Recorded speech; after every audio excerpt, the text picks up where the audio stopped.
पड़ोसी देश बांग्लादेश से लगातार चिंताजनक खबरें आ रही हैं और खबरें ये आ रही हैं कि लगातार धार्मिक अल्पसंख्यकों पर जुल्म किए जा रहे हैं, पूजा घर तोड़े जा रहे हैं, मंदिर तोड़े जा रहे हैं और लगातार उन्हें प्रताड़ित किया जा रहा है, हिंसा फैलाई जा रही है उनके खिलाफ और उन्हें पलायन पर मजबूर होना पड़ रहा है। किसी भी देश में, किसी भी देश की सरकार को, किसी भी देश में, किसी भी राज्य में, किसी भी समाज में यदि धार्मिक अल्पसंख्यक सुरक्षित नहीं है तो निश्चित रूप में माना जाता है कि उस देश की सरकार काबिल नहीं है। और आज बांग्लादेश में इसी प्रकार की स्थिति है। राजनीतिक उथल पुथल के बाद अगर पहली बार अगर कोई निशाना वहां पर बना तो वो धार्मिक अल्पसंख्यक था। इसी प्रकार का एक दौर 60 के दशक के उत्तरार्ध में और 70 के दशक की शुरुआत में वहां हुआ। आप सब जानते हैं, अधिकतर लोग इस बात को अच्छी तरह जानते हैं कि उस समय जब अल्पसंख्यकों को निशाना बनाया गया तो हमारी भारत की सरकार ने इसका संज्ञान लिया।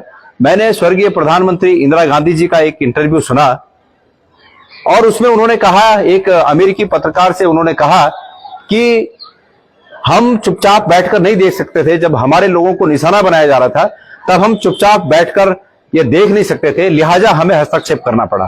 और आज वही परिस्थितियां अपनी पुनरावृत्ति कर रही हैं। इसी तरह की परिस्थितियां राजनीतिक उथल पुथल के बाद आज फिर बांग्लादेश में हैं। स्वर्गीय इंदिरा जी की उस इच्छा शक्ति के परिणाम स्वरूप एक नए देश का जन्म हुआ, बांग्लादेश का जन्म हुआ।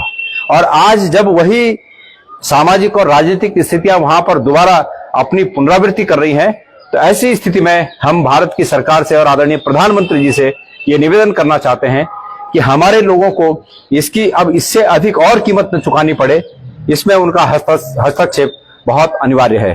भारत की सरकार हस्तक्षेप करे, वहां की सरकार को बहुत एक कड़ा संदेश दे कि धार्मिक अल्पसंख्यकों की हिफाजत करना वहां की सरकार का पहला कर्तव्य है। और अगर वहां की सरकार इस काम को करने में फेल होती है, वहां की सरकार इस काम को करने के लिए हाथ खड़े करती है तो भारत की सरकार को अपने प्रभाव का, अपनी ताकत का भी इस्तेमाल कर उन लोगों की हिफाजत करनी चाहिए।